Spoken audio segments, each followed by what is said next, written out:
Hey everyone, welcome to my channel. My name is Missy and this little girl here is Matilda, my 6-week-old, and today I'm giving you her 6-week update.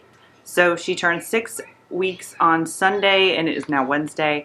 Yesterday we went to the birth center for our final appointment, which is kind of bittersweet. It's good that I'm not pregnant, but it's kind of sad. It's good that I'm not pregnant and I don't have to drive an hour to the birth center now all the time, but still bittersweet because I know that I'm not going back. I know when we had our 6-week appointment for Paul, I was kind of like, oh God, I hope I come back here again to be pregnant again.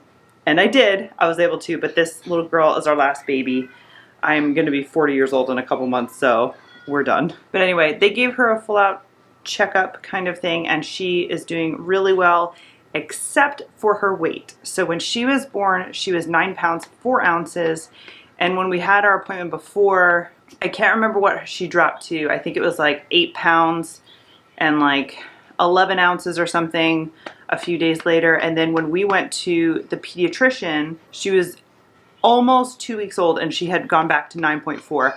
So the doctor was like, perfect, she's doing great. Then we had, I just suspected that she was kind of losing weight because when I feed her, she spits up and sometimes she spits up a lot. So I was kind of wondering if she was losing weight, and we had been weighing her on our scale and she had been just barely 9 pounds or 8 pounds and like, 15 ounces or something. But the problem with that is I have a scale, the pediatrician has a scale, and the birth center has a scale. They could be slightly off, and we're talking about ounces here in the US. It's kind of like, what do you do with that information? So we're like, well, let's just see what they say. So the midwife weighed her on her scale and she weighed 9.1.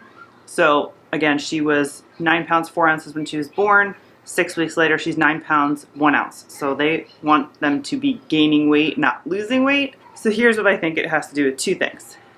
I will baby wear her, and actually 3 things. I will baby wear her during the day. And sometimes she is just, being fussy, finally passes out. And it's technically time to feed her, but I'll let her sleep for another hour. So maybe that was one strike against me. I've been letting feedings, I should be feeding every 2 to 3. Sometimes I strive for every 2, but sometimes it was 3.5, sometimes 4, here and there throughout the day, depending on what she was doing. The other thing is when I feed her, she seems to be calming down. She was going through a period where she would spit up a lot. Like I felt like most of what she just nursed. And when she does that, I tried to feed her sooner than possible, sometimes 90 minutes after that. She was doing that a lot. I'm trying different things. Like I used to feed her and then immediately put her on my shoulder and burp her. And it seems like when I do that, she throws up. So I try to just play it by ear. So if she looks like she just wants to chill and lay down in my arms, I just let her do that. Just making sure her head is higher than her tummy, so gravity is working down.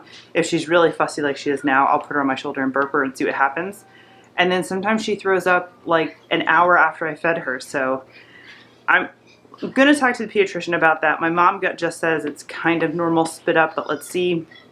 So that was the other thing. And then night times. I am just blessed with sleepy babies. So Paul slept through the night relatively fast. She slept through the night relatively fast. And 6 weeks old, I'm guessing she probably averages 7 to 8 hours straight at night. And like yesterday, she slept 9.5. I actually had to wake her up so that we could leave to go to the birth center. So I think she's sleeping really long nights as well. So I'm going to, the midwife suggested we feed her every 3 hours, even at night. And my mom gut just says to me, I don't think that's necessary because I think I was doing a couple other things wrong. So I am going to, during the day, I was only getting about 6 to 7 feedings in. On my app gives me like an average report the last 2 weeks. So I am feeding her every 2 hours. I'm trying to get 8 feedings in during the day. And we have an infant scale. It's right behind the camera. That's why I keep looking over there. And I'm just weighing her every morning. So every morning I'm weighing her. I weighed her this morning. She was 9.1.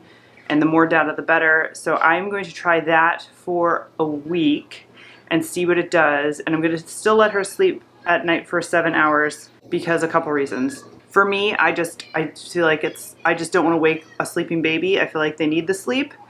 And 2, I need the sleep. I'm breastfeeding. It's all me. My husband can't help in that arena. So I really need to function in that sleep. If she's not gaining weight, and I'm hoping to see her gain some weight here. But if I don't see her gaining weight in the next few days, obviously I'll feed her in the middle of the night too.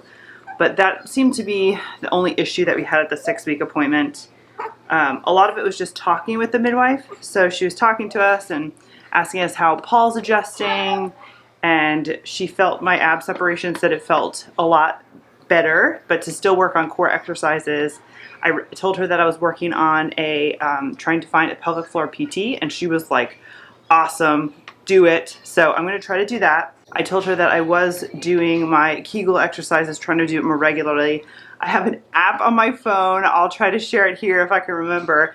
And it basically, it gives you little exercises. So every time I feed her, I turn the Kegel app on and I try to do an exercise or so. So I'm getting at least 8 exercises in during the day. And then what else? I told her, she asked me, if it wasn't the midwife that came to my birth, it was just another one that I was seeing. So she kind of asked how everything went, and I told her, and she was like, oh, that's amazing. And then she asked me about my placenta, if I was consuming it, and I said, actually, yes. Matt cut it up and into little chunks, and I've been putting it in a blender.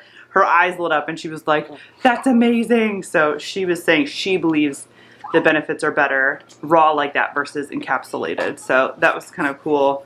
I told her I'm pretty much done with that. I did have a couple pieces and I threw them away this week. It was just, I'm kind of overdoing that. So that was my last experience with the birth center. I did try to thank them all and everything. Like I said, very bittersweet that I'm not going back there, but kind of a good thing because it's so far away. So the next thing we have is our pediatrician updates in 2 weeks. So I'm hoping to chunk this little one up here in 2 weeks, so we'll see how I do, right? Oh, you puked on yourself. Why didn't you tell me? All right, let me go change her, and here are some pictures from the last couple weeks.